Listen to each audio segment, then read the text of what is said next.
mi pé Rẹ̀mí Sùrùtù àti Yomi Fashlanso ẹ bá mi sáré pé wọn bá mi sáré pé wọn ẹ jẹ́ ká lọ play nǹkan tán sọ ẹ bá mi tag Rẹ̀mí Sùrùtù olórí burúkú olóṣì kò lálùyọ nínú eré tó ṣe ó ṣe Yorùbá fíìmù ó sọ Yorùbá kòtà ó sọ ègùn èdè ègùn ló fọ́nì jù láyé ìkòtà ó lè ta Rẹ̀mí Sùrùtù olórí burúkú ààrẹ dàbí táyà ń da ẹ̀ ẹ̀wọ̀n tó bá di àdìrẹ tó bá táyà ń da ìyá àdìrẹ ẹ jẹ́ ká play nǹkan tó sọ ẹ jẹ́ ká play nǹkan tó sọ Túndé Ednut ti dà kò sẹ́ni tó ní kẹ́ má campaign fún Tinubu don't get me wrong please kò sẹ́ni tó ní káwọn èèyàn má campaign fún Tinubu but when you are campaigning for Tinubu and insulting people that is the height of it ṣé jẹ́ mọ̀ nǹkan tí mo ṣe máa ń bínú sáwọn yẹ̀yẹ́ British olórí burúkú àwọn celebrity yìí o àgàgà àwọn tí Yorùbá fíìmù yẹn àwọn politician ò rate wọn rárá ẹ rí ní last year àwọn bàbá alápinni wọ́n bọ́ta wọn láwọn òwò gbà Ọláìyá Igwe wọ́n láwọn ò fẹ́ wọn lówó ìyá Adé Buhari orí íńtánẹ́ẹ̀tì láti rí tó bọ́ta tó ń sunkún tó ní wọn ò fẹ́ wọn lówó àwọn lọ sí Àbújá owó àwọn làwọn ná bàbá kan báyìí tó máa ń ṣe chat nìbàdàn ìyẹn náà bọ́ta ó ń sunkún Rẹ̀mí Sùrùtù you are a very stupid woman ma ẹ kàn dàgbà ní ẹ̀dánú ó wá ń parọ́ ó ní wọ́n fọmọ bú ẹ wọ́n bú mi wọ́n fọmọ bú mi ìtorí mo support Tinubu irọ́ ló pa fún wa evidence you are saying all those things just because o fẹ́ validation just because o fẹ́ kó fún ẹ lówó àti jẹ́ kó tí ń support politician Rẹ̀mí Sùrùtù ó lálùyọ ó rí bá ti ṣí ọ̀rọ̀ náà gbégbà ojú kan ló wà bí omi adágún dé ó máa tọrọ ní ogun àtọrọ ní aṣọ àlòkù ya aṣájẹ́ ló wọ̀ kiri oversize ni nǹkan tó bá lórí igbá kàtàgbà ni olókìrìmù kò yọ lára ẹ mọ̀ nǹkan tó wá sọ tó bí mi jù Ọláìyá Igwe tó gbé okó ẹ̀ bí okó kárọ̀tì yẹn tó lọ wẹ̀ lódò fún Tinubu ṣì ń gbá kò rí gbà Rẹ̀mí Sùrùtù ó béèrè lọ́wọ́ Ọláìyá Igwe ni no tẹ́yìn bá fi pé ìjọba Tinubu ń dùn mọ́ yín ro tàwọn mẹ̀kúnnù tó wà Nàìjíríà ni ro 1 million and 1 people tó ń suffer ní Nàìjíríà ni eku òkè bí eku ẹyẹ òkè bí ẹyẹ olórí burúkú ẹ wá bọ́ síta onítàwọn bá sọ pé Tinubu ò lè ṣe ká lọ gbé bàbá wa jáde kó wá ṣe kò ní yẹ Rẹ̀mí Sùrùtù kò ní yẹ kò ní yàwọn àwọn alátìlẹyìn olórí burúkú ó ṣẹnu papọ̀ bí òbòyá àgbà olóṣì bójú ẹ ṣe rí lòbó ẹ ṣe máa rí olóbò òjìn olóṣì ọ̀ndà kọ́ọ̀dù tó lòlòlòlò tó dákú ṣebí Gani Solomon ló rà fún ẹ ó mẹ́kú tó ṣoṣoṣo tó lọ tọrọtọrọ ní lọ́fíìsì Gani Solomon kò lálùyọ ní di tíátà kò rí nǹkan ṣe failure ni in everything àgàn ni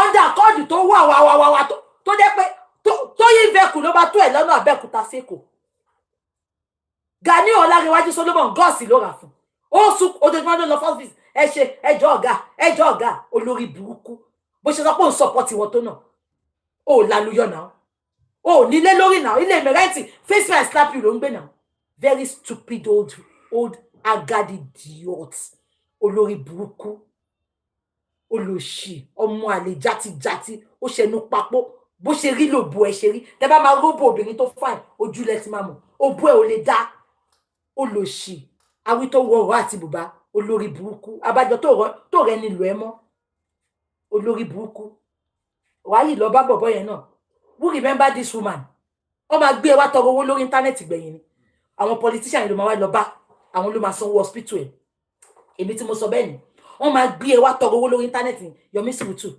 olórí burúkú Yomi Fashlanso olóṣì tẹ bá ń wò wájú ó jọ ẹ̀rọ bí young boy ni tẹ bá ń wò látẹ̀yìn old man ni old baba yongi olórí burúkú Yomi Fashlanso ó mọ̀gbà tó ti ń ṣeré ni mo wà secondary school mo ti ń wo eré Yomi Fashlanso orí tó lálùyọ ni wọn ń lò ẹnu eré mọ́ olórí burúkú olóyìnbó sọnù wàá sóyìnbó títí náà wọn ò fi ẹ́ ṣeré orí bẹ́ ṣe rí ni gbogbo yín wá jọra yín ẹ̀dá ẹ wá jọ lẹ́gẹ́ ẹ wo bẹ́ ṣe rí wọn ò rétí yín àwọn ọmọ Ìgbò lọ gbé billions fún thousand gan wọn fún yín million gan wọn fún yín gbogbo yín ẹ wá look the same ẹ rí jagajaga ẹ rí bí jagbajanti ẹ dàbí ìdọ̀tí ẹ dàbí ilé-ilẹ̀ ẹ dàbí ìdọ̀tí tó ń dà sí kàtàǹgbá ẹ wò bẹ́ ṣe rí just because of peanuts èlò lọ bá fún yín ẹ mọ̀ pé àwọn èèyàn ń suffer ẹ mọ̀ genuinely pé àwọn èèyàn ń suffer but just because you want that peanut owó tí ò lè là yín ẹ̀ta ìgbésí ayé àwọn ọmọ yín ìyẹn tẹ́ bá tiẹ̀ ní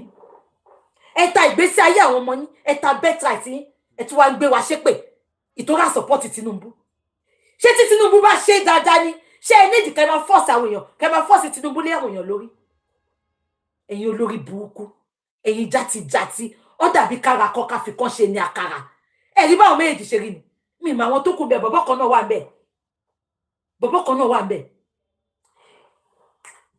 ìgbà òjò Ládìpọ̀ tíátà ẹ̀yin Indomie ẹ̀ lè mọ̀ ìgbà yẹn ni bọ̀bọ́ yẹn ti ń ṣeré olórí burúkú ojú ẹ̀ dàbí ìgbà tó pa lágó báyìí half light half black ni gbogbo wọn wá ń dọ́jú ojú lẹ́gẹ́ wá ṣe fún wọn lẹ́gẹ́ wá ń gbé kámẹ́rà sójú gbogbo wọn ó ń gbé kámẹ́rà sójú gbogbo wọn kò ní yẹ yín tiwọn ẹ̀yin olórí burúkú ẹ pé Rẹ̀mí Sùrùtù àbí Fàṣàṣòsì ẹni kan mú 1 million jáde nínú àkáǹtì wọn ò lè rí múlẹ̀ wọ́n máa gbé yín wá tọrọ owó gbẹ̀yìn lórí íńtánẹ́ẹ̀tì gbogbo ẹ̀yin olórí burúkú tẹ mọ́tọ́ tẹ̀lé bá àwọn gọ́ọ̀mẹ̀ntì yìí sọ olórí burúkú lẹ́gẹ́ ọ̀rẹ́ ọmọ pẹ́sidẹ́ǹtì àṣìírí náà sórí ìwọ tí n bá mú ẹ so gbogbo ẹ̀yin tẹ̀ ń wò mí ẹ lè káàṣì lẹ́gẹ́ fún mi so nobody can cash lẹ́gẹ́ for me ẹ lè káàṣì lẹ́gẹ́ fún mi àwọn olóṣì àwọn náà ṣe sí city bandit Èkó version ẹ rí pé ṣe ìyá parí kò réètì yìí náà kò réètì yìí gbogbo wọn ṣàn struggle wọn ṣe gbogbo ẹ kán lè rí wọn ò rí yìí náà ẹ lọ bèrè lọ́wọ́ Igwe ni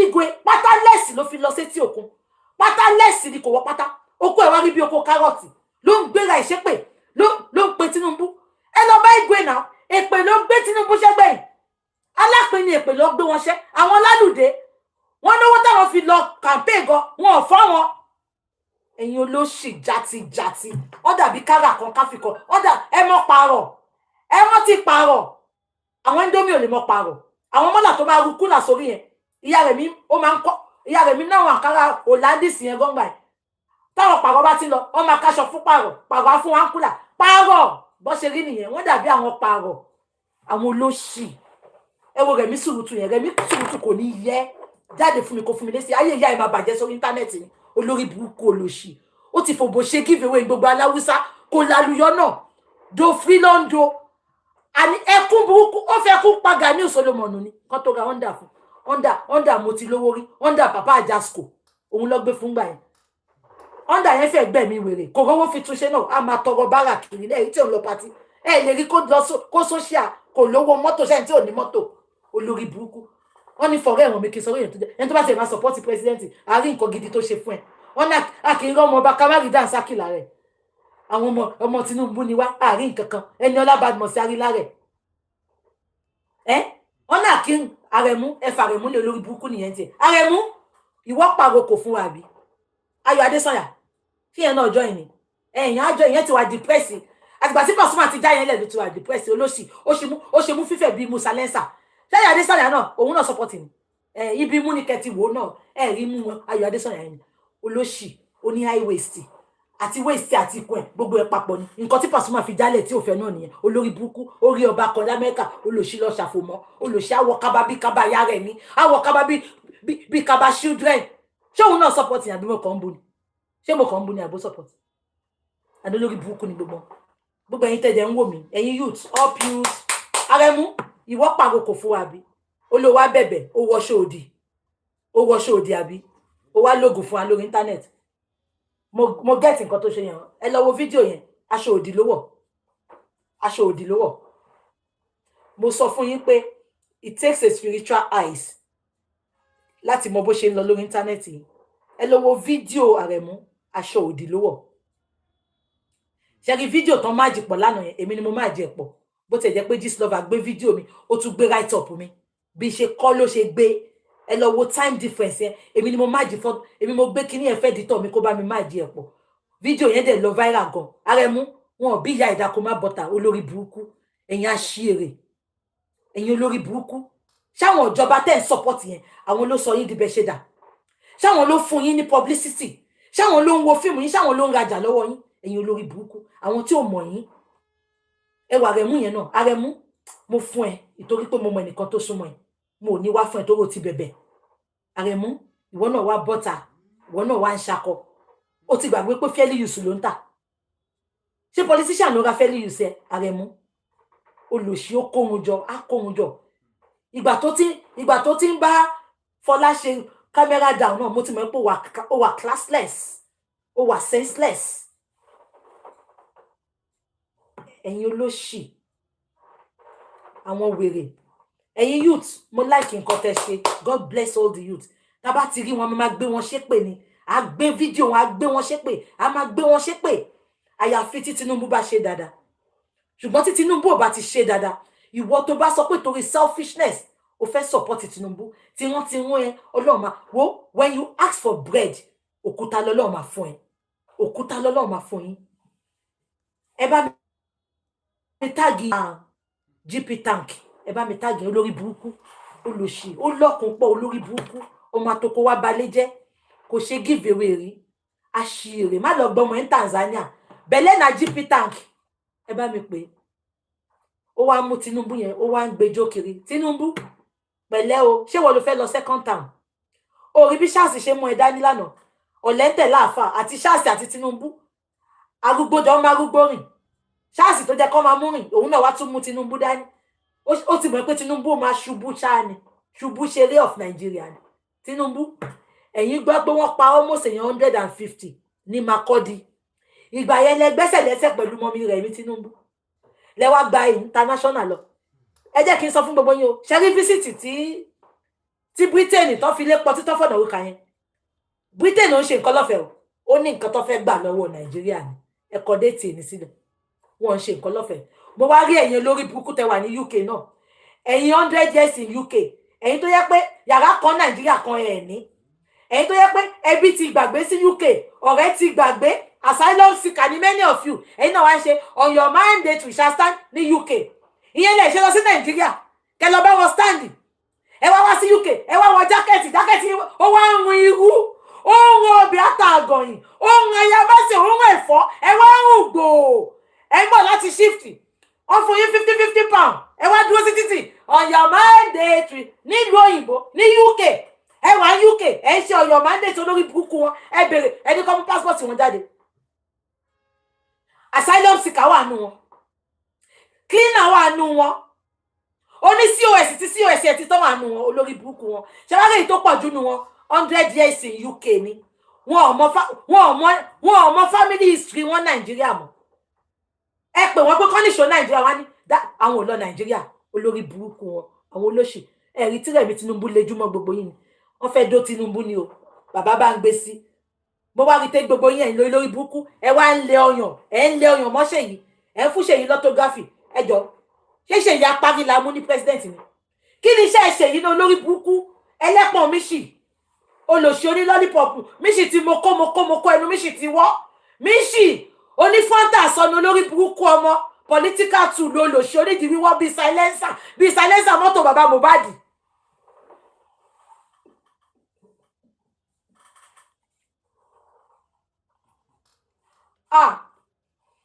ojúde gbà mí ti fáwọn aráàlú òyìnbó lánàá wọ́n wá sọ Ṣèyí di celebrity ẹjọ́ ṣé Ṣèyí la dìbò fún ni àbí bàbẹ́ ojú Tinubu wá dàbí ojú ìgbẹ́ ẹmọ̀tẹ́ bá tẹ̀gbẹ́ Haúsá mọ́lẹ̀ ẹmọ̀tẹ́ bá rìn lọ tẹ̀gbẹ́ mọ́là mọ́lẹ̀ ẹgbẹ́ tó máa yà sí títì yẹn Tinubu aṣojà yẹn ojú wọn wá dúdú họ́in tani steam plug Tinubu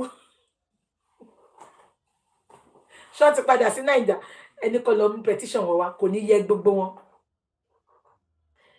King wá di Tinubu mú mo ní èwo ló sọ̀ṣẹ́ ẹ̀kan náà àwọn méjèèjì King gan ìyẹn náà ọ̀lẹ́tẹ̀ láàfáà ni wọ́n King gan ìyẹn ti kú sára ó wá mú Tinubu dání ó mọ̀ pé Tinubu ṣubú ṣeré of Nigeria ni àwọn olórí burúkú wọ́n wá dagbádá bolẹ̀ èyí tó hòhò àti màmá ń gbọ́ ọmọ olódò dẹ kò ní yẹ ọmọ olódò dẹ yìnyẹn olórí burúkú ọmọ olódò dẹ tó ti sọ Nàìjíríà di dictatorship tán mo wá ń gbọ́ ọmọ olódò dẹ ẹ̀yin olórí burúkú kò ní ìwọ tó pé ọmọ olódò dẹ ní congregation kò ní yẹ gbogbo yín ẹ̀yin olórí burúkú ẹ̀rí jákẹ́ẹ̀tì wọn ẹ̀rí jákẹ́ẹ̀tì wọn charity lọ ti máa ń rajà wọ́n ti pẹ́ lóyìnbó bí wèrè 100 years in UK wọn ò rí kan ṣe kan wọ́n yìn scott ni wọn ò lè dágbálé wọn ò lè dá rẹ́ǹtì ilé ẹ lọ́wọ́ gbogbo ọmọ ẹ̀ lánàá no future ambition ni wọn ò níṣẹ́ tọ́ bá níṣẹ́ wọn lọ dúró wọn máa ṣe on your mandate ẹ̀rí bọ́ ṣe dúró sí títì wọn máa ṣe on your mandate ní UK ẹ ṣe lọ Nàìjà ẹ ṣe lọ Sókótó kẹ lọ Bauchi kẹ lọ Kwara níbi tó ti ń kidnap ẹ ní kúre mo ò ní kẹ máa vote ẹ̀ tó wù yín bọ̀ tí pé kẹ máa rọ̀ ọ̀bẹ sí fèsì wáyé ẹ ní kúre.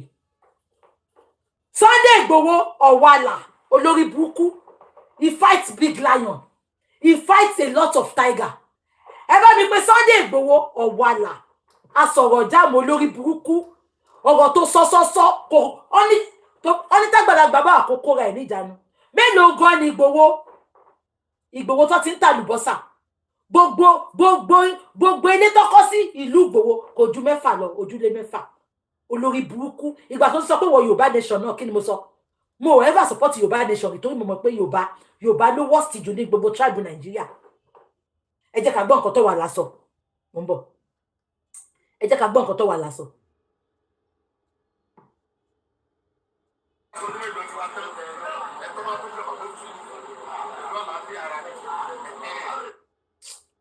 Mi rí ibi tó ti sọ yẹn ṣé gbogbo yín gbọ́ nǹkan tó sọ ṣe rántí ó ní tán bá bí ẹnìkan tán bá bí Àtíkù àbí Obi Cubana Kokoda kan wá sẹ́kọ̀ọ́ Sunday Igboho you are a tribal bigot olórí burúkú he fight big lion gbogbo nǹkan tó fi jẹ́ kó ní common sense wọ́n ti fi wà lásì ẹ lójú àbájọ náà alásọ̀rọ̀ jáàmù olórí burúkú ẹ ṣe rántí ìgbà tí Buhari ní kan lọ àtáàkì ẹ tó yìnbọn fún wèrè tí wèrè lọ já dúró ní Togo olóṣì tó bóra tó bójú tó farálẹ̀ bí kírìmù ìyàwó ẹ ló ń lò ní kò yé mi ọ̀rọ̀ yìí náà ló sọ níjọ́ náà lọ́hùn ṣe rántí wọn ò bá má rí mú níjọ́ tó lọ bá nínú ilé ẹ̀jọ́ yẹn ṣe rántí bó ṣe bọ́ síta náà ni tó sọ pé tó bá pé wọn ní pé lọ àfi tó bá wá lálẹ́ àwọn tó dẹ̀ dúró tí wọ́n ti dì í mú wọ́n yà lọ bá Buhari wọ́n ní Buhari tó bá fẹ́ mú mà nìyẹn lọ lálẹ́ nǹkan tó ṣe lọ bá lóru nìyẹn olórí burúkú ẹ ṣé torí àwọn kan ti ń tọ́ ẹ tó ti ń dológbò tó ti ń dejò ó ṣe dológbò kú tọnu ìgbà tó mú ẹ olóṣì Ọ̀wàlà gbogbo nǹkan tó fi jẹ kó ní common sense ó ti fight a big lion olóṣì àtàgbárí lọ ti wà láyẹn wá sójú ẹ kò ní yẹ àwọn tó alátìlẹyìn fáìn Tinubu ló ẹ̀pọ̀ ẹ̀ tó mú ẹ jáde o lè support ẹ but why are you condemning people why are you telling people pé tán bá bí wa dáká ká dìbò fún Àtíkù àbí Àtíkù wèrè àbí Obi Cubana èyàn olórí burúkú tẹta birthright yín ìtorí èlò lọ fún ẹ olóṣì betrayer ẹ̀yin Yorùbá nation how market ìgbà tẹ máa wá bá mi nígbà pé BJ Yorùbá nation kí n máa sọ mo ní ẹ kó ṣì dànù eléyìí Ìbàdàn ló betray jù láyé Ìbàdàn àtọ̀yọ́ state tó bá lọ́rẹ̀ avoid Ìbàdàn they are betrayers ẹ má bínú ẹ̀yin èèyàn mi ní Ìbàdàn 90% of them are betrayers gbà tó ṣe sọ pé Sunday Igboho ló lead Yorùbá nation mo eléyìí á tì yín dójú agbami á padà lẹ́yìn ìgbà tó gbowó sí ó padà wá báyìí ṣó sọ fún yín ẹ wo bó ṣe selling out olórí burúkú olóṣì he fight big lion very stupid man he talks too much mo hate kọkùnrin kó bá lè kẹnu ẹ níjànú kó ní diarrhea wọn ò bá má rí mú nígbà tí Buhari ní kó lọ ka mọ́lẹ̀ yẹn fún ara ẹ ló lánú sọ̀rọ̀ ó ní tẹ bá pé wá ẹ ní pé lọ àfi tẹ bá wá lálẹ́ wọ́n ṣe lọ fún látàkì lálẹ́ yẹn olóṣì wọ́n ti bẹ́ẹ̀ renovate ilé àbí very dirty looking woman olóṣì he fight a big tiger olóṣì ìgbà tó wà ń Togo ọṣẹ Togo ló ń lò ní olórí burúkú very useless man. Ta ni mo tún dárúkọ pa fẹ́ fún ní àfẹ́dálájọ́ ẹ rán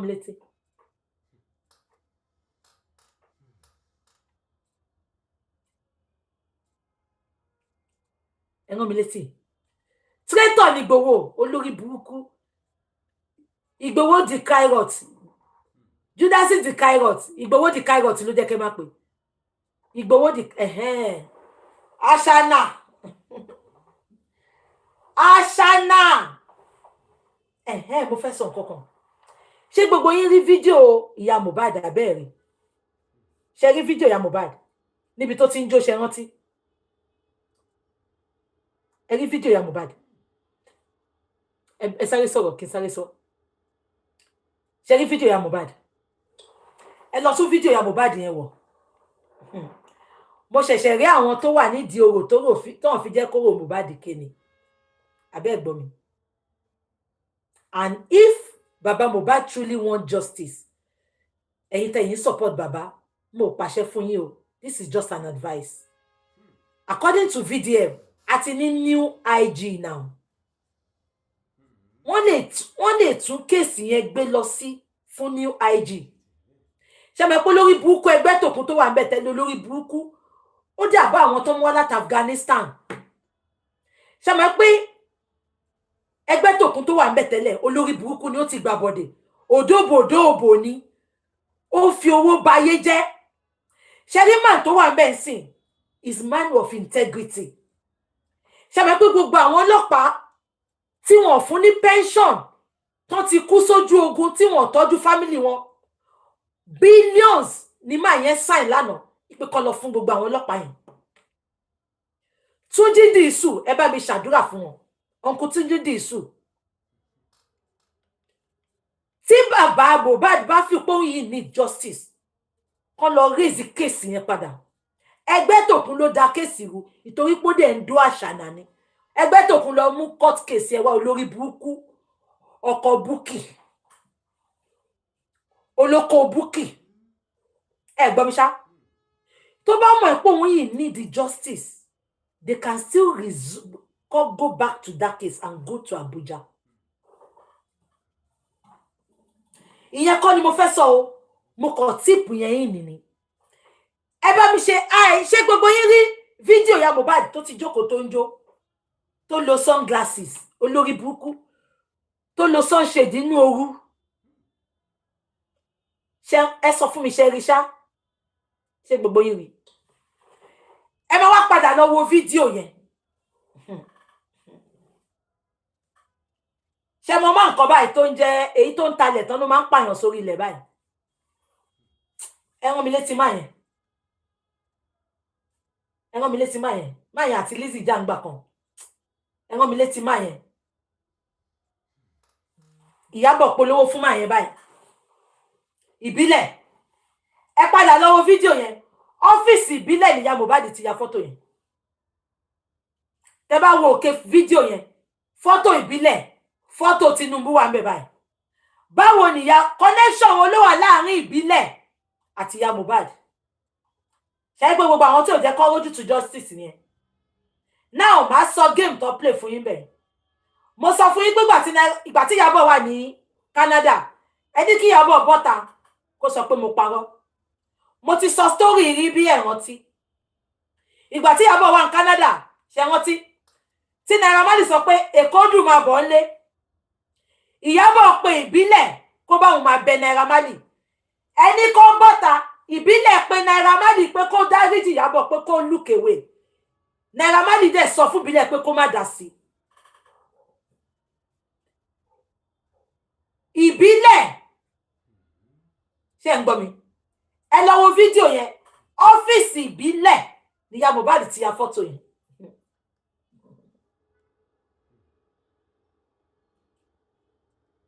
I know I said I'm not into justice for Mohbad again. And I can never mo kí n kó ìmí mi jẹ. But tí Baba Mohbad bá really fẹ́ justice, let Baba go and cry to Disu. Ẹ jẹ́ kán tún kéèsì yẹn ṣí lójú. Okay. Wọ́n ní King White ń talẹ̀ fún Bílẹ̀. Ṣé mo yàn tí Bílẹ̀ jẹ́ láwùjọ ṣá? I am not going to say too much. I hope you all can connect the dots. Kí ni ìyá Mohbad lọ ṣe lọ́fíìsì ìbílẹ̀?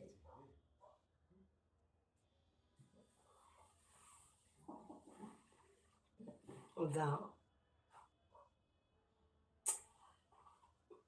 Ẹ jẹ́ kí n reserve àwọn ọ̀rọ̀ mi ṣá. I don't want to talk a lot. I've seen a lot. I just don't want to talk. For reason best known to me. But if Baba Mohbad can go to Abuja, I don't know why Baba is not going to VDM. Is there something Baba Mohbad is not telling us? Even kí Baba Mohbad kó lọ bá VDM ń sìn gan kó sọ pé VDM jọ ṣàánú mi. Gbogbo wa la rí nǹkan tí VDM ń ṣe lọ́wọ́lọ́wọ́. Àwọn tó jẹ gbèsè tán sanwó gan. VDM within 2 days á gbowó yẹn jáde. Kí Baba gan lọ bá Baba kó lọ bá VDM gan báyìí kó ní VDM jọ ṣàánú mi bá mi sọ fún Uncle Disu kan tún kíní ìṣí Paraventure nǹkan kan á jáde ńbẹ̀. Ashana mi tí yọwọ́ lọ́rùn ẹ̀ o nǹkan tí máa fojú ìyá ẹ̀ rí. Ẹ máa wo géèmù tó ń play o. Ìyábọ̀ Òjó ó mọ̀ fi Ashana sínú fíìmù. Wọ́n wá sọ pé wọ́n fẹ́ wá premier fíìmù ń bí. Àwọn aláṣànà fẹ́ tẹ̀lé wọn wá. Báṣànà ṣe máa sá lọ nìyẹn. Ashana mi fẹ́ sọ̀rọ̀ jù. Ẹ jẹ́ ká filẹ̀ bẹ́ṣà. Nǹkan méjì tí mo sọ yìí ẹ fi sọ́wọ́ sí ní kẹ́ má fi jọ. Ẹ má deviate mi. Ta la tún fẹ́ sọ̀rọ̀ ẹ̀? Ta la tún fẹ́ sọ̀rọ̀ ẹ̀? Wọ́n ní olórí burúkú kan wọ́n ló lọ ṣèdí. Wọ́n ní ó wá kú síbi ìdí yẹn. Mo wá rí àwọn kan tó ní rest in peace. Kò ní kú re, kò ní sùn re. Mo wá rí Nkechi Blessing. Àpò ẹ̀wà, àpò oyọ̀, ó wá bọ́ta. Ó láwọn èèyàn ló máa ń búlí èèyàn tó fi máa lọ ń ṣe plastic surgery. Ṣé ṣí èrè ni? Ṣé ṣí èrè ni? Ẹ wò mí dáadáa. Tó bá ní ta náà búlì jù, ta náà fi èébú ara búlì jù lórí social media, èmi ni. Kò sí nǹkan tó ń pè mí láyé yìí. Ẹ̀yin náà chọ́. Àbíkẹ́ Jagaban ló fún mi orúkọ tàbíkẹ́ fún mi nígbà tó ṣe súná fún mi nìyẹn. Ẹ̀yin náà bú pam. Ẹ̀yin náà ṣọ́. Kò máa sí nǹkan tó fi bú mi. Màá tún mú ẹ̀yin mi báyìí, màá tún fẹ̀ sí kámẹ́rà.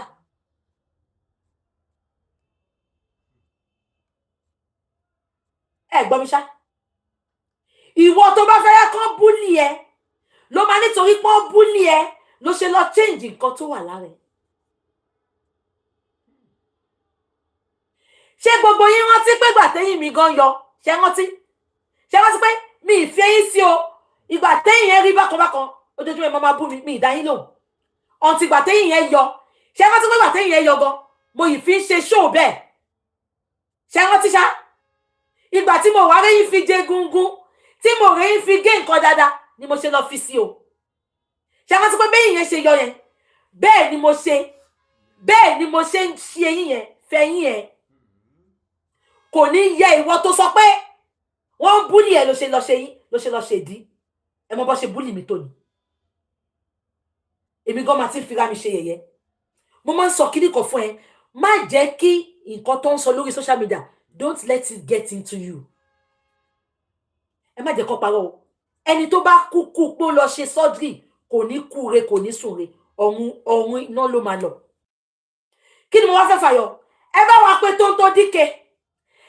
Ẹ bá wa pé ojú ọmọ yìí òye dán Nurse Miraji kọ. Nancy Símẹ̀. Àwọn ló ti ṣèdí, ló ti yọ ìdí. Tonto Dike tó lóun gba Jésù. Kó wá bá wọn preach fáwọn youth. Ìpè kó má ṣe ìdí. Nǹkan tó mú Tonto Dike tó lọ yọ ìdí tó ṣe. Nǹkan tó mú tó Kẹ́mẹ́kíwá tó lọ yọ ìdí ẹ̀ padà. Nǹkan tó mú Nancy Símẹ̀ tó lọ yọ ìdí. Kí ló dé tán ni wọ́n máa advice àwọn youth? Abẹ́ gbọ́ mi. VDM ti sọ̀rọ̀ tán. Oko tó fẹ́ dún ni. Customer ló ń wà. Ẹ̀dẹ̀ ti gbàgbé pé kò sí ẹni tó ṣe ìdí láyé yìí. Ẹ lọ wo àwọn èèyàn gidi.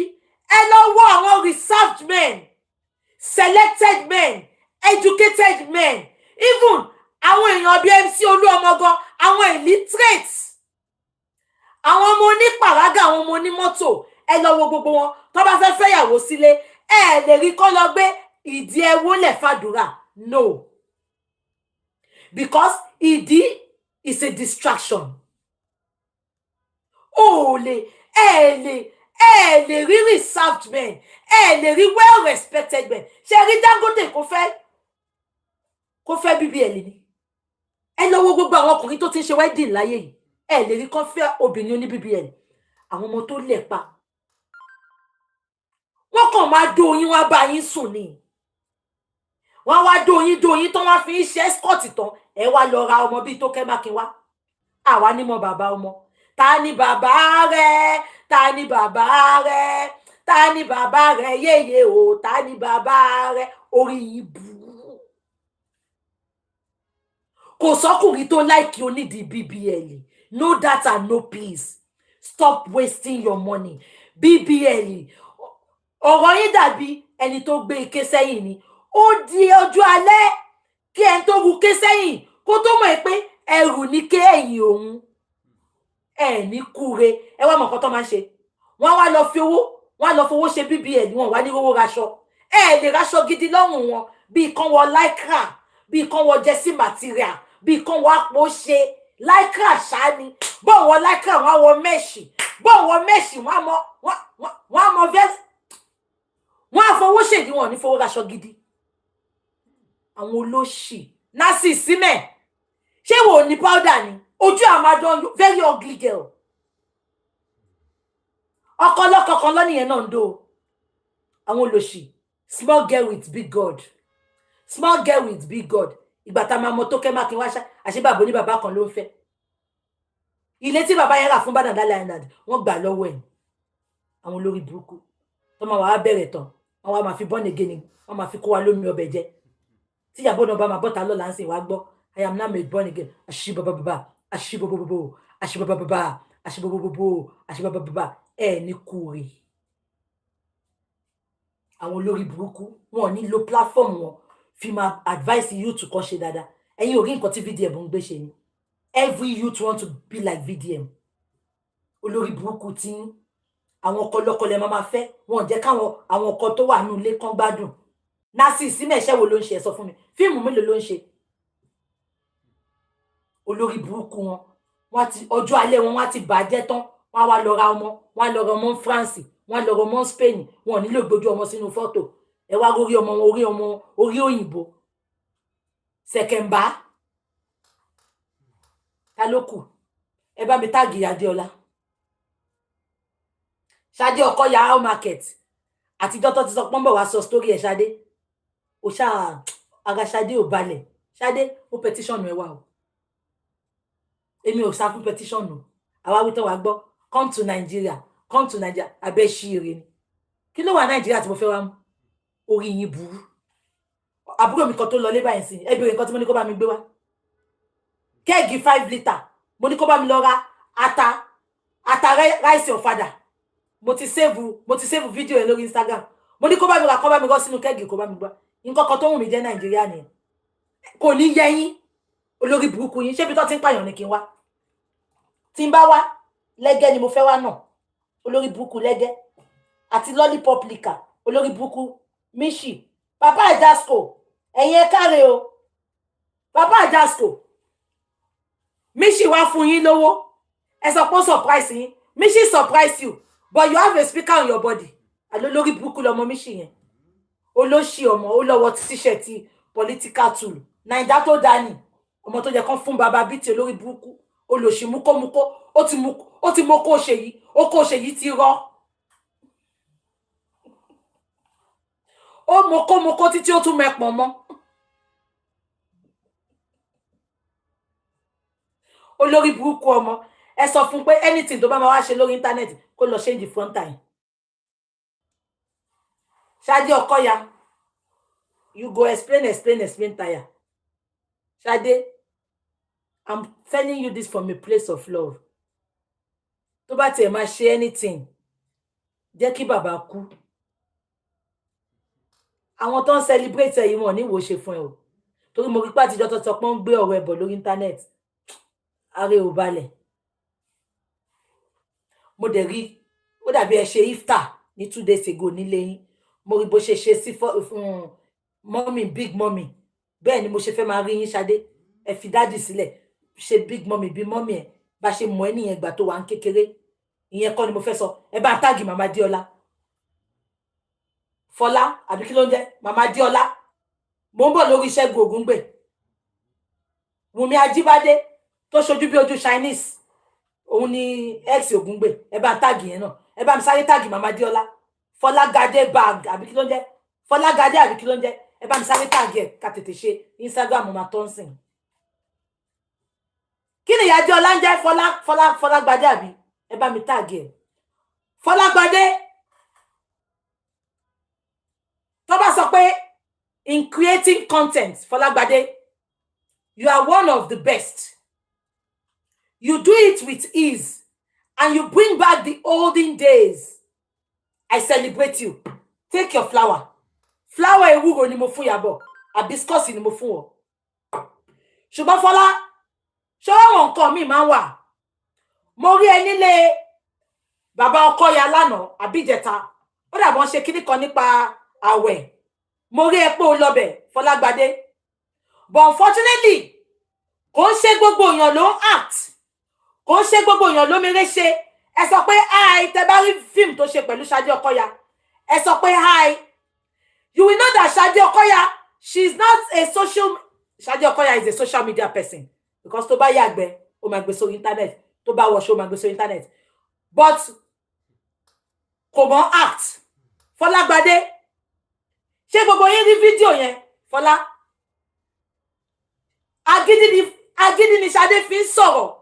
You don't have to feature everybody in your skit, Ìyá Díọlá. You don't have to feature everybody. That skit was boring. Auntie Oni, Joko Oni, yeah, Joko Lanti Enje. Auntie Oni go, she went with the flow. Auntie Oni no ni ko lo paro bag. But when you were doing that film with Ṣadé, it's not giving, it's not funny, it's so dry. Ko wá jẹ́ pé wọ́n invite ẹ sí party níbẹ̀. O de fẹ́ sáré fi ṣe skit. O lè lọ gbé kúlà, o bàbá tó gbé kúlà. Tí àwọn security ẹ wá nlé yẹn, that was so funny. Ṣọlá ìtò lọ bá Ṣadé ṣe yẹn, it's so dry. It doesn't have any meaning just because you want to feature Ṣadé. Now, Fọlá, ṣọlá àwọn Aunty Rose, àwọn ìyá Bọ́sẹ̀ tó bá feature yẹn, wọ́n make sense bàjẹ́. O ti ń go beyond the boundary, o ti ń deviate. Featuring Ṣadé, kí ló fẹ́ prove? Ipe Ṣadé bẹ́ẹ̀ ṣe film. The film was boring. That was the most boring film tó ṣe. I'm just telling you this from the place of love. In case of next time. Kò ṣe gbogbo èèyàn tẹ́ bá délé wọn lẹ gbọ́dọ̀ fi ṣe skit. Ṣadé could not even look at the camera. She was so shy. You don't have to feature her. O lè lọ gbé kúlà kó máa lọ kọ́ ni. You know, the most boring skit tó ṣe láyé nìyẹn. Kò wá interesting, kò ní meaning. Ìgbà tó lọ bá àti jókòó ní níta, táǹtí ẹni kó pàrọ̀ bá. Ìyẹn yìí funny there, but with Ṣadé, it's so boring. Fọlágbadé, you can do better, please. It's not everybody you feature in your skit. Kí la tún fẹ́ sọ? Kí ni ti fẹ́ kú? Eléyìí ti fẹ́ kú. Ẹ̀yin YouTube, tẹ́ bá rí mo mo dàbọ̀ torí mo lè charge, mo gbé kíní yẹn sílẹ̀ ni. Now, Yomi Ògúngbè, àbí Ṣẹ́gun Ògúngbè àti ex ẹlẹ́kẹ̀ puff puff. Ẹ jọ̀ọ́ àwọn ọmọ ní tíátà. Ṣé makeup artist ti 5,000 ló máa ń lò ní? Cleanses àlè ojú wọn máa ń dá funfun báyìí. Ẹ notice. No, ọ̀rọ̀ òkété àwọn wá sọ́njọ́ mi, time ti lọ. Olórí burúkú lòkété. Mo gbẹ́ pọ́n ló ń dẹ́rù bá bàbá ọmọ ẹ̀, ó ń dẹ́rù bá Gbẹ̀rígbẹ̀. Lẹ́yìn tẹ́jọ́ dóra yín tán, Gbẹ̀rígbẹ̀ ní kéèsì. Ẹ sọ fún Gbẹ̀rígbẹ̀ pé máa gba barista fún. Gbẹ̀rígbẹ̀ ní kéèsì tó ró dùn ẹ̀, ẹjọ́ ríwò wa ara yín. Òkété. Gbẹ̀rígbẹ̀ dùn ẹ̀. Ó dùn ẹ̀, abuké olórí burúkú. Bó tẹ̀ yẹ pé ike yóò jẹ́ kó gbádùn òbò ẹ̀ òkúkú, òbò ẹ̀ àti ikùn ẹ̀ ó papọ̀ ni. Ọ̀nà fọwọ́ gbé kù sókè báyìí kó tó lè fokó sí. Kí ni mo sọ náà? Ṣẹ́gun Ògúngbè. Kí lorúkọ girl yẹn? Ṣé Ṣẹ́gun Ògúngbè àti Wùmí ṣọ́ ti padà ni? Àwọn ò kì í tú yìgì bí a máa ń so yìgì ni. Tó bá ti padà, alihamdulilayi. Ẹjọ́ ta ló kọ eré?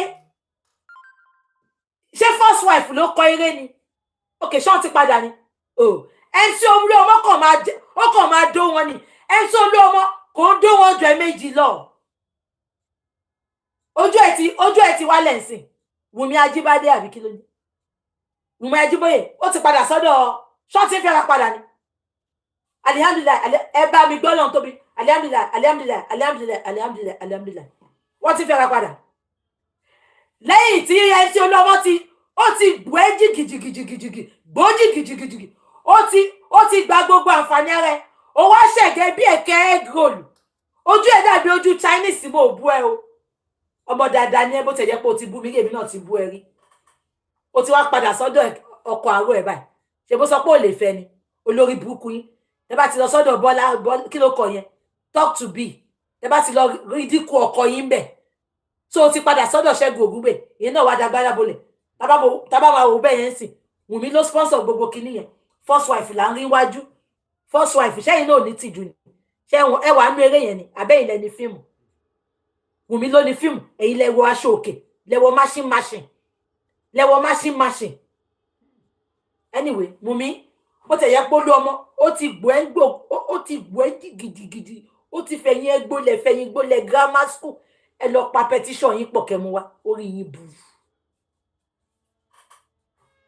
ó ti padà ń sìn ṣẹṣẹ Ògúngbè náà ní ṣọ́ọ̀ṣì àwọn náà rí fíìmù ṣe mọ́ so wọ́n á fà á mọ́ra ni ẹ fara yín mọ́ra o ìyàwó pẹ̀lú ọkọ rẹ̀ ẹ fara yín mọ́ra who remember this man ẹ bá mi pè olórí burúkú sórí gbígbẹ bí ẹja pó oyìn mú bàbá Àjàsíkò wá ọ̀ tí ìdáwó fún tán ó ti lọ mú bàbá James wá sórí yín burú ni ṣọ́ni káwọn máa dáwó fún wọn ni Wálé Adénúgà dẹ̀ ti jáde ó ní wọ́n ní bàbá Àjàsíkò ń pa ó ní bàbá Àjàsíkò nílé ní Ṣàgámù ẹ wà kẹ́fọ́ àwọn tẹ́ máa dáwó fún lórí social media ìgbà tí bàbá Àjàsíkò sọ̀rọ̀ ńjọ́ yẹn èmi náà ń fìlẹ̀ pé bàbá yìí ń parọ́ because àyà yín lẹ́nu pé bàbá Àjàsíkò á bọ́ta lọ́la á campaign fún Tinubu because he's very close to Tinubu bọ́ọ̀ ṣe wá help ẹ̀ ní kò yé mi MKO Kíngígbé MKO ìgbà tí Tinubu jẹ́ Lagos state governor wọ́n ló bá wọn polówó ẹ rí pé bàbá mi ló ń pe Tinubu àyà yín lẹ́nu pé ẹ̀ tẹ́ ń dáwó fún yìí ó máa lọ campaign fún APC lọ́la ṣe rí pé lórí burúkú mi sì ti lọ kówó fún wọ́n rán kó lọ kówó fún ni o wọ́n fẹ́ lò ó ni o pity party game lọ́wọ́ play fún yín o àbí kò yé yín àti ìdáwó fún bàbá Àjàsíkò tán who remember this man Lucky Udu ó tún lọ gbé bàbá James wá ṣé ẹ fẹ́ sọ wá di dáwó kú nation ni orí yìí burú Hope 23 thank you ẹ lọ kọ sílẹ̀ bàbá Àjàsíkò tí mò ń wò yìí wọ́n ti rán political tool kó lọ kówó fún ẹ lọ kọ sílẹ̀ tí ò bá campaign fún Tinubu kẹ́ pè mí lọ́mọ àlè ẹ lọ máa waste owó yín Àgbàlá Gabriel ẹ bá mi pè Ìyálájé courtroom Ìyálájé mo máa bá yín wí lọ́sàn yìí mo rí tẹ bọ́tà tẹ ṣe ṣòfò Àgbàlá Gabriel Ìyálájé mo máa bá yín wí máa o ìwà tẹ wí kù díẹ̀ káàtó tó bá ní lórí internet speaker wo ló súnmọ́ Àgbàlá Gabriel jù ẹ̀yin ni ẹ wo gbogbo nǹkan t'Àgbàlá Gabriel ti ṣe Ìyálájé ẹ wo gbà tẹ ṣẹ̀ṣẹ̀ bọ́tà tẹ wá ń sọ̀rọ̀ mo gbọ́ pé sọ pé ẹ ti bá Àgbàlá Gabriel sọ̀rọ̀ lẹ́yìn kò gbọ́ Ìyálájé ìgbà tẹ́ ti bá sọ lẹ́kìnní lẹ́kejì tí ò ti gbọ́ yẹn ẹ bá ti pé pàjáwìrì síta ẹ wá jẹ́ kí nǹkan bàjẹ́ tán gbogbo àwọn tó ń fún lóyún wọn bímọ fún yín bí àwọn ọba má gbé ìdílẹ̀ fún kálẹ̀ ti bọ́ta tẹ́ ti túká ẹ wo nǹkan tẹ́mi ṣe fún Jẹnẹjà pátánà ẹ wo nǹkan tí mo ṣe fún Genesis bí ṣe ti discover pé ó ní jìbìtì ni mo sáré bọ́ta mo cast ẹ̀ kò lè lu jìbìtì mọ́ sí yìí kò sẹ́ni tó lè lu jìbìtì mọ́ lórí social media tó bá yẹ pé èmi náà ń bò ẹ mọ èèyàn tí Genesis máa lu jìbìtì ni Ìyálájé ẹ wá bo Àgbàlá ẹ bó to the extent pé ó bí ìbejì síta ẹ̀yin lẹ mú owó lẹ lọ ń tọ́jú àwọn ìbejì encourage nǹkan burúkú ni Ìyálájé ẹ wá wo gbogbo bẹ ṣe fún tó ẹ̀yin ló tún wá wọnú studio fún sìn mọ́mì ìbejì táwọn ìbejì yẹn kọ dádì wọn kudos to you ma mo gbẹ́ pọ́n lẹ́yìn náà ṣe show well done ma God bless you ma Ìyálájé ẹ pẹ̀ láwọn tó báyé Àgbàlá Gabriel jẹ́ ẹ pẹ̀ láwọn tó jẹ́ ká Àgbàlá Gabriel kó báyé jẹ́ gan ẹ pẹ̀ láwọn tó jẹ́ ká Àgbàlá Gabriel kó lọ máa ṣe facial ẹ dẹ̀ mọ̀ nǹkan tó lórí burúkú wọn máa ń ṣe Àgbàlá Gabriel tó jẹ́ pé ní lẹ́lẹ̀ ni olóhùn onídọ̀tí ni onípátá gígan ni olóko kárọ̀tì ni bí òun pàrágà kò lè dóbò olórí burúkú sọ pé wọ́n fẹ́ gbóhùn wálẹ̀ Àgbàlá Gabriel sókè ló wà ní ò sí lókè àwọn ará social media ló gbé ẹ sókè wọ́n lẹ́tọ̀ọ́ láti gbé ẹ wálẹ̀ ò sí lókè olórí burúkú wà àti Genesis tó bá ti ṣorí burúkú yín tẹ́ ti lo jìbìtì táṣìírí yín ti tú ẹ náà fẹ́ gbé yín wálẹ̀ ẹ sí lókè ọmọ lẹ́lẹ̀ níyìn alákìísà níyìn ẹ láṣọ lọ́rùn ẹ fún wa ní bìfọ́ yín ẹ gbé bìfọ́ yín síta ká tó gbé yín ga tó bá ti ń fìjà kékeré bá yín jà knife fight ìjà ọ̀bẹ ẹmú bọ̀ wá bẹ̀ ẹmú ṣakabùlà wá bẹ̀ ìjà ọ̀bẹ ẹmú ṣakabùlà wá bẹ̀ ẹ̀yin tẹ́ ẹ̀ jẹ́ nǹkan kan ẹ̀yin alákìísà ẹ̀yin ọmọ lẹ́lẹ̀ ẹ̀yin tí ò sẹ́ni tó mọ̀ yín tí ò bá ń ṣàwọn ará orí social media táṣìírí ibẹ̀ wá ti tú ẹ wá ní wọ́n fẹ́ já yín bọ́ ṣe wà lókè ni olóhùn níyìn ọmọ lẹ́lẹ̀ níyìn ẹ̀ sí lókè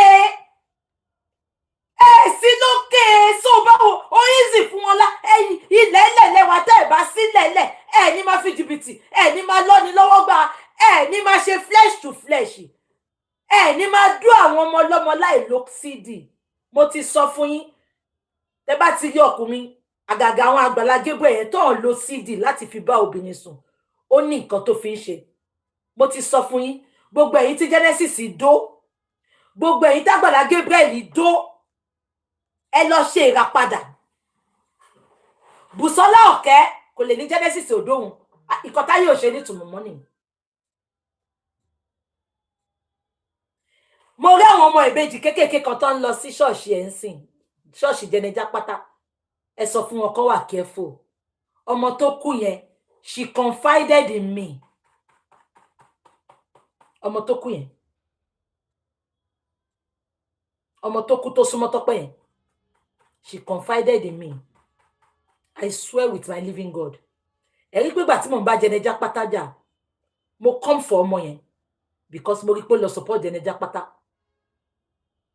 ẹ rántí ẹ lè má rántí mo dárúkọ ẹjọ́ náà tí mo níwọ tó lógo ọmọ yẹn confide in me ó ní Jẹnẹjá pátá ó fi ipá báwọn lò pọ̀ gbà tóun lọ kọrin church ẹ ó láwọn èèyàn ò tí ì dé ó lóun tètè débẹ̀ ó nínú ọ́fíìsì ló ti bóun lájọṣepọ̀ ó dẹ̀ lóun ò gbọ́dọ̀ sọ síta ọmọ yẹn ń sọ̀rọ̀ fún mi jọ yẹn ń sunkún I swear to God mo ò believe ọmọ yẹn mo ò believe ọmọ yẹn ṣe rí lady tó kú recently yẹn náà gospel musician yẹn ṣe ń gbọ́ mi gospel musician yẹn èyí tó kú ẹ tí wọ́n ti táwọn ọmọ yẹn jà ní tó ń jà ní burial ground ẹ̀ ó bá gẹ̀ yẹn náà sùn yes Aduke Gold ibi tọ́mọ yẹn bá wà lẹ́nu mo ti ń sọ pé máa sọ̀rọ̀ yìí síta tipẹ́ omijé ojú mi kò lè lókò bóun sùn Jẹnẹjá pátá bá wọn sùn àwọn pípọ̀ ìdẹ́ máa ń fi nǹkan sẹ́nu ńlá ni mo ti rí pé àwọn ọmọ ìbejì kéékèèké kan lọ sọ́dọ̀ ẹ̀sìn àǹtí wọn tó ń tẹ̀lé wọn wà careful lady kan wà ní Belgium lady yẹn sọ̀rọ̀ fún mi mo sọ̀rọ̀ yẹn ìgbà tí mò ń tú àṣírí Jẹnẹjá pátá ṣùgbọ́n gbogbo yín sọ pé mò ń parọ́ the lady confided in me àǹtí lady yẹn wà ní Nàìjíríà ọmọ 3 ló bí ó máa ń lọ sí church Tuesday Jẹnẹjá pátá ó lóun ríran sí pé kó wá rí òun ó kó àwọn ọmọ mẹ́tẹ̀ẹ̀ta ó dé ọ́fíìsì Jẹnẹjá pátá ó fi àwọn ọmọ yẹn sílẹ̀ ní ọ́fíìsì ó wọnú inner office ló bá Janet Japata lady tó wà ní Belgium yẹn ló sọ fún èmi ìgbà tí mò ń tú àṣírí Janet Japata ìgbà tí mo sọ̀rọ̀ síta ọmọ yẹn sá Janet Japata fipá ó bá ẹ̀gbọ́n girl yẹn lò ó bá lò àwọn ọmọ wa ń ta ó dẹ̀ bá ọní yẹn sùn ẹni kí Janet Japata gbé bó tẹ̀ jẹ́ pé àárín Bible yẹn á ti já tán ẹni tí ò bá fipá bá Àdùkẹ́ Gold lò èpè ẹ̀ lọ bí àdúrà ni Àdùkẹ́ Gold sọ fún mi bọ̀ mo rò bí pé rọ́ ló pa Àdùkẹ́ Gold sọ story yẹn borúkọ èèyàn kan ló dá ṣé rántí ṣá tí ò bá ṣòun ló sọ èèyàn kan sọ wọ́n ní ọkọ fipá bá lò ṣé rántí nínú àwọn tó lọ kọrin fún mi fẹ́ sọ̀rọ̀ jù èní ò ṣọjọ́rọ̀ ẹ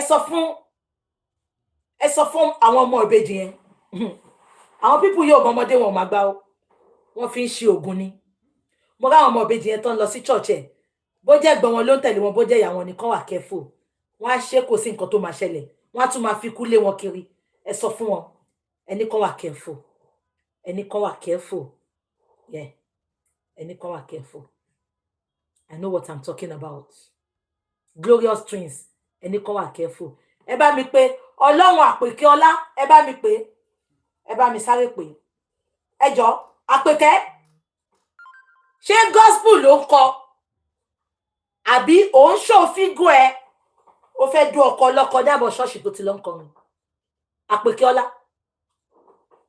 ẹ kí ráwọn aṣọ tó máa wọ̀ ni ó máa táìtì ẹ̀ gbágbágbá ìdí ayọ̀ síta Àpèkẹ́ Ọlá Ọlọ́run Àpèkẹ́ Ọlá ṣọlọ́run fítẹ́ẹ̀dì lọ ní kó máa wọ̀ ẹ wọ́n máa parọ́ mọ́ gospel ẹ lẹ́yìn kọrin gospel ṣé irú àwọn aṣọ eré yẹ kó máa wọ̀ lọ́kọrin mọ́rí wọn náà tó ń yídi lánàá lórí stage ní tó ń yídi wo àná ṣàkóyèsà tẹ̀lé ẹ lọ́bi tó ti kọrin wọ́n á ti dú ẹ tọ́kọ tó mọ̀ wo oògùn náà máa fi dú ẹ ó ṣe Ọlọ́run Àpèkẹ́ Ọlá ìdẹ di àwọn mú gbogbo aṣọ yẹn gbogbo àfúnpamọ́ nídìí báyìí ṣé Àpèkẹ́ Ọlá ṣé wọn náà snatch ni kí lẹ fi yàtọ̀ sí wa bó tẹ̀ yẹ pé mi ò ní nǹkan tí mo fẹ́ snatch ṣé dí mi tó dàbí ti slippers mo fẹ́ fún ẹ̀pá ni mo fẹ́ snatch ẹ gbọ́ àti má ṣe báyìí àti fún bàbá àwọn ṣe báyìí ó gbọ́dọ̀ fọ́ọ̀lẹ̀ ìdè àwọn ṣe báyìí Ọlọ́run Àpèkẹ́ Ọlá ìdè ṣé láwọn onígbẹ́njẹ́ ló ń jùdí sí àwọn judiciary ṣe rí ìṣẹ́ ló mú wọn wá ń kọ gospel music wọ́n mọ̀ pé gospel yẹn tètè tẹ̀lé wọn wọ́n mọ̀ nǹkan tó ń ṣe ẹ Àpèkẹ́ Ọlá ṣá ẹ bá ń kọ̀nfàmù ẹ dẹ̀ ń wò mí pé mò ń parọ́ ẹ lè rí free gown lára ẹ bá mi sọ fún ẹ lè rí free gown lára ó máa rán kaba yẹn gbogbo òdí ẹ máa fún pa ní bí ìgbà tó fún ọyàn pọ̀ tọkùnrin fún ọyàn sẹ́nu ọkọ ẹ dẹ̀ ń tẹ̀lé àbọ̀kọ ẹ kọ́ ló ń ta gìtá Ọlọ́run Àpèkẹ́ Ọlá àwa múdìyàn àwa yìí sí kámẹ́ àwa yìí sí congregation dìde àdìmàdé máa wò báyìí máa ní gbogbo ṣéèpù àwọn ọmọ ìṣe wá wà ń ta báyìí Ọlọ́run Àpèkẹ́ Ọlá ó gbọ́dọ̀ fọ́ọ̀lẹ̀ ní àgbè fún ẹ̀ èèyàn gbọ́dọ̀ fítẹ́ èèyàn gbọ́dọ̀ snatch kaba bẹ́ẹ̀ náà kàn má gbogbo fún ẹ wọ free gown àwa gan tá à ń ṣe gospel music búbù ṣáá ni àfi bí àfiṣe wà wá wọ aṣọ ẹ wà lọ bá Genesis sísìn àwa mú ẹ wọlé àwa já pátá wálẹ̀ ẹ wá ní ó forceful entry ogun ló fi ṣe o àgàgà ẹ̀yin gospel mo ń sọ lẹ́sìn ẹ rò bí mo ń ṣeré ẹ̀yin gospel musician olórin obìnrin má dá lọ sí ṣọ́ọ̀ṣì àwọn bàbá olórí burúkú àgàgà àwọn pásítọ̀ Yorùbá yẹn flesh to flesh ni quickie lọ́mọ dọ́gì ni ọkọ yẹn àjòkó tàwọn ní àwọn fẹ́ sáré rí alàgbà Àpèkẹ́ Ọlá dọ́gì ni quickie ni lo buga go down fi ṣe bó ṣe ṣídì ìyá Mohbad sókè tó fi ráìsì gbogbo lọ́wọ́ ẹ̀ kí ló tún kù bí sí ògbédè ṣe rí story easy yẹn ṣe rí social media mo fẹ́ pàǹtí mi kan wá but time ti lọ ẹ jẹ́ sáré sọ̀rọ̀ easy ṣe rí easy lẹ́gbẹ̀gbẹ̀ yẹn ẹ lọ kọ sílẹ̀ o ṣe rí gbogbo àwọn content creator yìí àṣírí yìí máa tú gan o tó ń bá rí story sọ mọ́ àṣírí tí ò jẹ́ kéèyàn gbọ́ sáyé wọn á máa sọ. Number one, because they want a pity party, they want followers, they want donation. Ṣé gbogbo yín bí Lizzy ṣe bọ́ta tó wá sọ story rẹ̀ mo dẹ̀ sọ statement kan bèbí yìí ìgbà tó mọ̀ pé wọ́n mú ẹ lọ sí Italy lọ ṣaṣẹ́wó ẹ gbọ́ mi ṣá bèbí yìí máa wà proud pẹ̀lú ẹ gbàgbé ni ó máa ń ṣe OnlyFans ẹ mọ̀ kan tó ń pè OnlyFans ó máa ní group kan ó máa ṣí WhatsApp group á ṣí ọyàn á ṣí òbò even nínú OnlyFans yẹn gan ọkọ tó fẹ́ sílé ń sìn wọ́n jọ dóra wọn bẹ̀ abẹ́ gbọ́ mi ṣá àwọn èèyàn tó bá fẹ́ wòwò ẹ̀ wọ́n á fún lówó wọ́n lè fún ní £50 ẹ ti gẹ̀tẹ̀ òun ló ń pè OnlyFans tẹ bá anybody tó ń ṣe OnlyFans nǹkan tó máa ń ṣe ń bẹ̀ nìyẹn àwọn ọkùnrin abẹ́ anybody tó bá fẹ́ wo ìwòwò wọn àwọn fans nìkan ni wọn ò ní jẹ́ kí fídíò yẹn bọ́ síta ẹ máa kọ́kọ́ sanwó ó ní card ó ní bó ṣe máa transfer owó yẹn ìwọ tó mọ̀ pé ó lọ ṣaṣẹ́wó tó mọ̀ pé wọ́n lọ tà é síbẹ̀ ẹ má follow story yẹn o content ni kò rí nǹkan sọ mọ́ ó dẹ̀ ń wá pity party kiri abẹ́ ẹ̀gbọ́n mi ẹ mọ̀ bí tèmi ti wà tí mo ti wà against story yẹn jù láyé yìí ó sọ pé ó fẹ́ liberate àwọn ọmọ kéékèèké tó fẹ́ lọ ṣaṣẹ́wó níbẹ̀ yẹn kí ló mú tí ò dárúkọ ọ̀gá ẹ̀ yẹn why is she protecting that woman ẹ gbọ́ mi ṣá sis a story can be true I understand tí n bá fẹ́ tú àṣírí èèyàn sì ni ẹ wò gbà tí mo fẹ́ wá tú àṣírí Genesis mo dà á mọ́lẹ̀ tán ni because mo fẹ́ jẹ́ kẹ́lòmíì jẹ́ victim ẹ get mi ṣá why tó ṣe ń protect madam yẹn irú madam yẹn sì lè wá nu business yẹn ó sì lè máa kó àwọn ọmọ mi lọ àwọn ọmọ tó máa jẹ́ victim lọ́la the moment tí ò ti dárúkọ madam yẹn àánú ò ṣe mí àbí gbogbo yẹn ìrònú yẹn bí mi náà ṣe ronú ni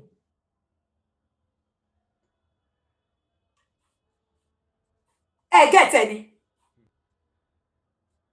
ẹnìkan ní the boss is in prison tó bá wà in prison ló máa sọ fún wa no she's protecting that woman why is she protecting the woman tí Lizzy bá ti lose the crowd tó bá ti lose the donation story yẹn emotional blackmail ni gbogbo wa la ní story oh okay àǹtí ẹ̀ ni madam yẹn àǹtí ẹ̀ ni oh okay but kò matter ẹ má sọ pé because irú àǹtí ẹ̀ yẹn ó sì lè máa enslave àwọn ọmọ míì a fẹ́ liberate àwọn ọmọ tó fẹ́ lọ ṣe ni ẹ get because àwọn madam yẹn olórí burúkú ni wọ́n oh the madam is a auntie so why is she blaming the Christians there why is she blaming the churches there oh ó ti yé mi àǹtí ẹ̀ ni okay ẹ jẹ́ ká filẹ̀ but ó ti sọ story yẹn and she's proud of what she was doing then because tó bá yẹ pé ó sóbà lóòótọ́ ni many of us láti ṣe nǹkan kan ní kọ̀rọ̀ abeg get me tí a wà proud láti sọ síta ẹ get why is she so proud of abeg ti gbàgbé ni ṣe mọ̀ pé ọ̀rọ̀ okó àtòbò ló fi bẹ̀rẹ̀ content tó máa lóhun ń jójó okó àtòbò ẹ ti rántí kò tún ní máa fi ṣe content story yẹn ó jẹ́ kó sọ kó fi liberate àwọn èèyàn ẹ má ṣàṣẹ́wó o ẹ má ṣe báyìí o wò mí lé níyì o Ọlọ́run fún mi lọ́kọ tèmi but ó lè má rí bẹ́ẹ̀ fún ọ ẹ get ṣá tí kókó bá ṣẹlẹ̀ sí mi lénìí má wá fi advice ni ẹ get ṣá but she was proud of it ó tún máa sọ̀rọ̀ okó àtòbò á tún ní òun dókó mẹ́rin wọ́n kìkan bò wọ́n no. What is she promoting? Ìtúgé ìlànà òṣèṣe mi. Ìtúgé ìlànà òṣèṣe mi. Because ó mọ nǹkan tó ń ṣe.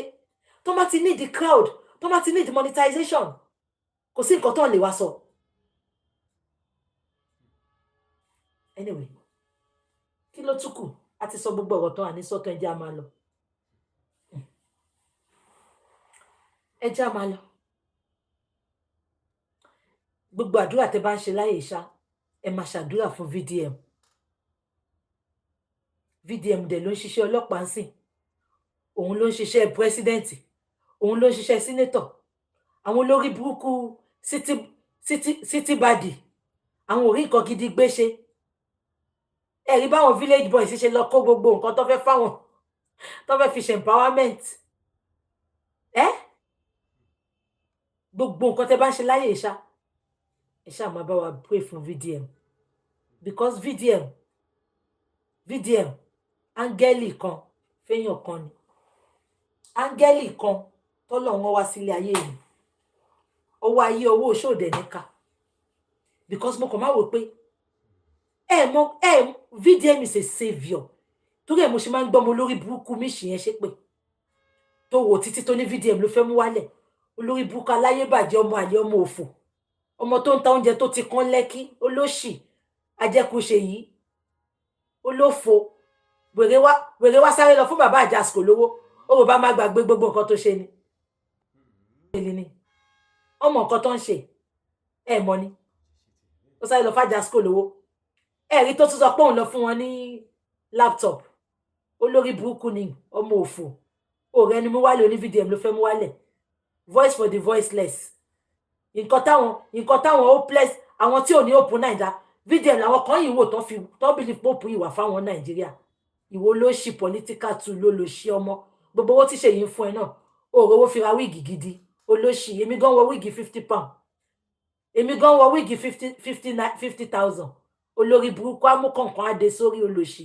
òbò ẹ ti di kanji dam, wọ́n ti dòdòdò, ó lọ bèrè lọ́wọ́ Ẹniọlá, ó ti dohun èlò àlòpá ti ṣe yìí, olórí burúkú ọmọ, orí bá ṣe ń fọyọ̀nù ṣe yìí lánàá ni, àwọn wèrè tó wà ń bí, àwọn olóṣì ọmọ àtòkò wá balẹ̀ jẹ́, tó ń ṣe bẹ́ẹ̀ tí òrí ṣe yìí, wọ́n wá ń bá ṣe yìí ya fọ́tò, wọ́n wá mú gbogbo ọyàn, wọ́n wá gbé sí ṣe yìí lára, ṣe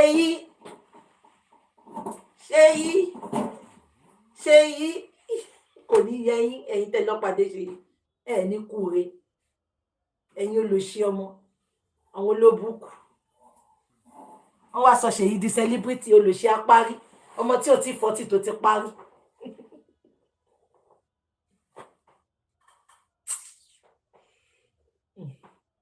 Kí ló ṣe Pẹ́là?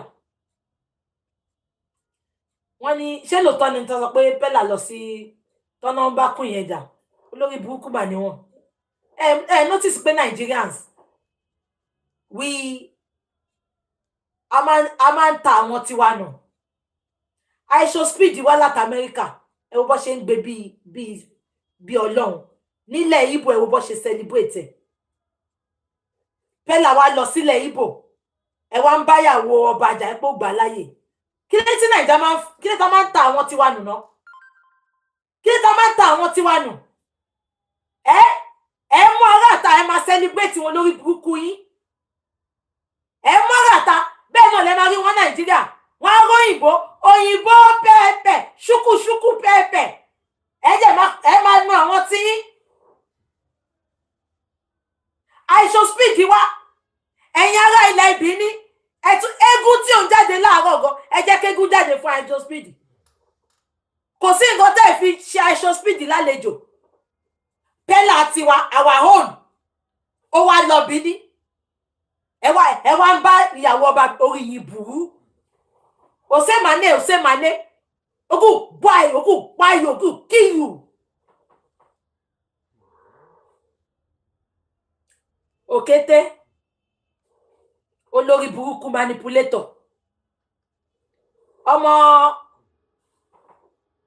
ọmọ kúntakúntè tó wà lọ́dọ̀ Ìyábọ̀ yẹn. Ìyábọ̀ wo ọmọ yìí ò wá bá ẹ lásán o, òkété ti ní kó rìkọ́dù gbogbo nǹkan tó bá rí lọ́dọ̀ ẹ̀. Ìjọ tó bá sọ pé tí Tinubu bá fẹ́ wá sọ̀rọ̀ ń pa òkété, nǹkan tó máa lo against ẹni Ìyábọ̀. Ṣọ́rọ́ ọmọ olórí burúkú tó ń taṣọ kàtàǹgbà yẹn, olórí burúkú káti ẹ̀ sọ pé kò tí ì bù mí sìn. Àìmọye aṣọ tó wà mí tí mo ì tí ì já tàgì ẹ̀, mo lè fún kó lọ tà. Ẹ wá kísà tó ń tà, ẹ wá aṣọ onulẹ̀ tó ń tà, olórí burúkú. You no follow who no road. Àwa tó ti bú gan, a máa ṣe é lànà ju àwọn tẹ́ǹtẹ́lẹ̀ lọ. Tó ẹ̀ mo ṣe máa sọ fún yín lórí íńtánẹ́ẹ̀tì, má jẹ́ kó ń ẹ kó lọ bú aláàánú ẹ̀, ẹ wá kísà tó ń tà. Ó dàbí aṣọ àwọn tó ń ta kerosene.